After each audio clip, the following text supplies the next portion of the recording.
नमस्कार, मैं हूं नारायण शर्मा और आप देख रहे हैं AINS न्यूज 24 चैनल। अब खबरें विस्तार से। बीजापुर जिले में मोटर प्रेशर बम की चपेट में आ जाने से 2 बच्चों की मौत हो गई थी।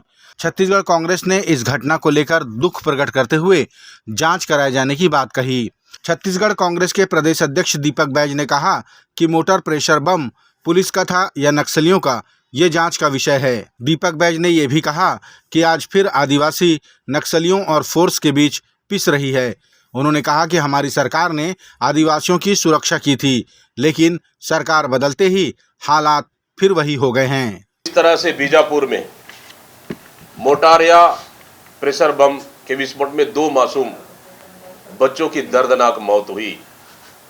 कांग्रेस पार्टी ने इस घटना को भी गंभीरता से लेते हुए जांच कमेटी बनाया है, जो घटना की वस्तुस्थिति की जानकारी लेगा और अपनी रिपोर्ट छत्तीसगढ़ PCC को सौंपेंगे। मोटर कहां से आया,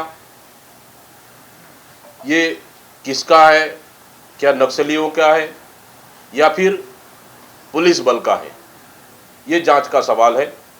क्योंकि गोली या बारूद या बम किसी का भी हो, लेकिन दोनों के बीच में 20 बस्तर के आदिवासी रहे हैं, मारे जा रहे हैं।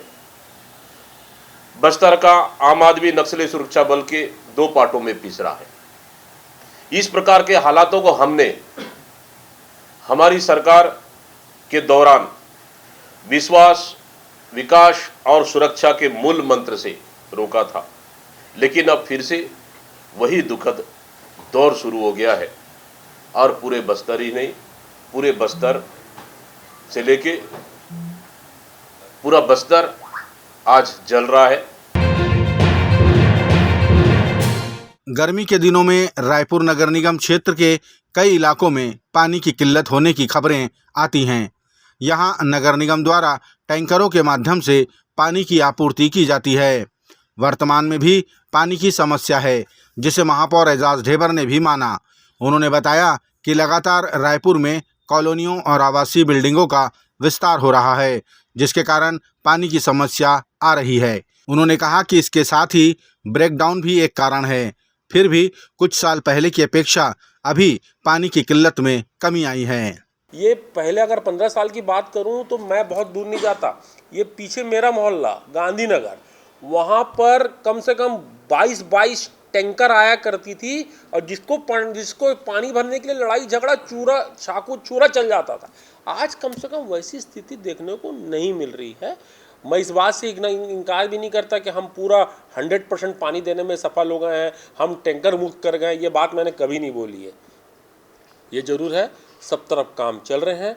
हम बहुत दूरस्थ तक इलाकों में हम पानी पहुंचाने में हम कामयाब हुए हैं, मगर ये जरूर है, देखिए आपको इस बात को भी समझना पड़ेगा कि जब कोई, क्योंकि मशीन है, अब मशीन चल रही है, अब कई बार ये होता है कि मशीन ब्रेक डाउन भी लेती है, कई बार ये होता है कि हमारा बहुत सारा ब्रेक डाउन भी होता है, कई बार फिल्टर प्लांट में ब्रेक डाउन होता है, कभी जो हमारी टंकी है वहाँ ब्रेक डाउन होता है। तो देखो यार, जब गर्मी में आदमी थक जाता है तो फिर मशीन क्यों नहीं थकेगी। तो कई ब्रेक डाउन होता है। जैसे कल एक ब्रेक डाउन है, उसमें कल करीब 45,000-50,000 लोगों को कल पानी नहीं मिलेगा, क्योंकि एक बहुत बड़ा ब्रेक डाउन है। तो ये चीज़ कहीं ना कहीं हम लोगों को इस बात को भी समझना होगा कि गर्मी के समय में जब 42, 43, 44 डिग्री टेम्परेचर पड़ता है रायपुर में, तो कहीं ना कहीं इस तरीके का ब्रेकडाउन आता है। और जब ब्रेकडाउन आता है तो ये मान के चलो, जो हमारी पानी की जो सप्लाई है वो प्रभावित होती है। स्वाति मालीवाल मारपीट मामले की छाया अब इंडिया गठबंधन पर भी पड़ रही है, क्योंकि आम आदमी पार्टी के मुख्यमंत्री के निवास में ये मारपीट हुई और आम आदमी पार्टी इंडिया गठबंधन का अंग है। पूरे मामले में कांग्रेस छोड़कर भाजपा में आई राधिका खेड़ा ने कहा कि दोनों ही पार्टियों में महिलाएं असुरक्षित हैं।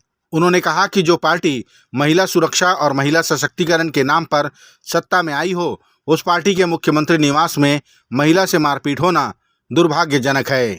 देखिए बहुत ही ज़्यादा दुखद है कि चाहे आम आदमी पार्टी हो, कांग्रेस अलायंस हो, इंडी गठबंधन की कोई भी पार्टी हो, वहाँ पे महिलाएं असुरक्षित है और ये हमें लगातार देखने को मिल रहा है।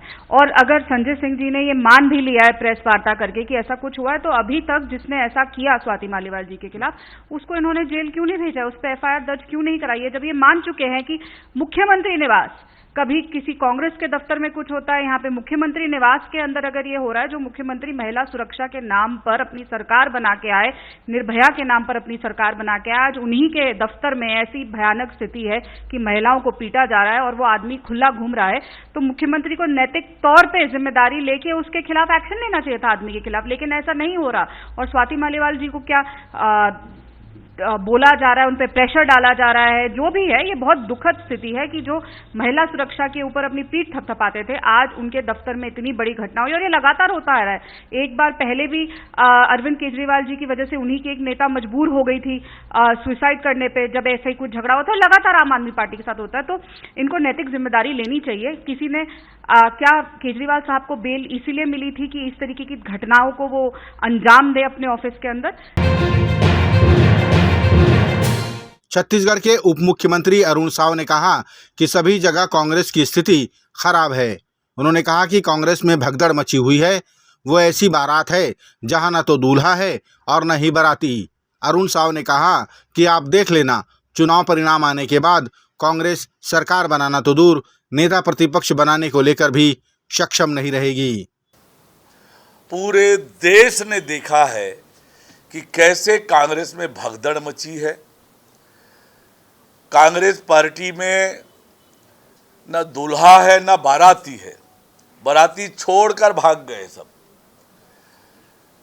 कांग्रेस के प्रत्याशी अपना नाम वापस ले रहे हैं।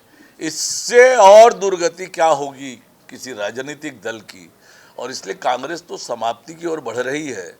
कांग्रेस पार्टी नेता प्रतिपक्ष बनाने की स्थिति में नहीं होगी, प्रधानमंत्री बनाना तो बहुत दूर की बात है। खैरागढ़ छुई खदान गंडई जिले में पुलिस ने एक अंधे कत्ल की गुत्थी सुलझा ली है। प्राप्त जानकारी के अनुसार ममेरे भाइयों ने बीमे की राशि के लालच में मृतक उत्तम जंघेल की हत्या कर उसे एक्सीडेंट का रूप देकर लाश को छोड़ आए थे। पुलिस ने अज्ञात आरोपी के विरुद्ध अपराध दर्ज कर विवेचना प्रारंभ की और कड़ी से कड़ी जोड़कर अंत में पैसों के लालच में मृतक उत्तम जंघेल की हत्या उनके ममेरे भाइयों द्वारा किया जाना सिद्ध हुआ।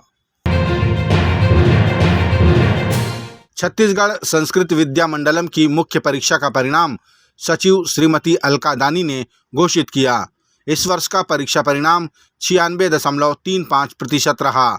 प्राप्त जानकारी के अनुसार संस्कृत विद्या मंडलम की 9वीं से 12वीं तक की परीक्षाओं में 3,504 परीक्षार्थी शामिल हुए थे, जिनमें 1,891 बालक और 1,305 बालिकाएं उत्तीर्ण रहीं।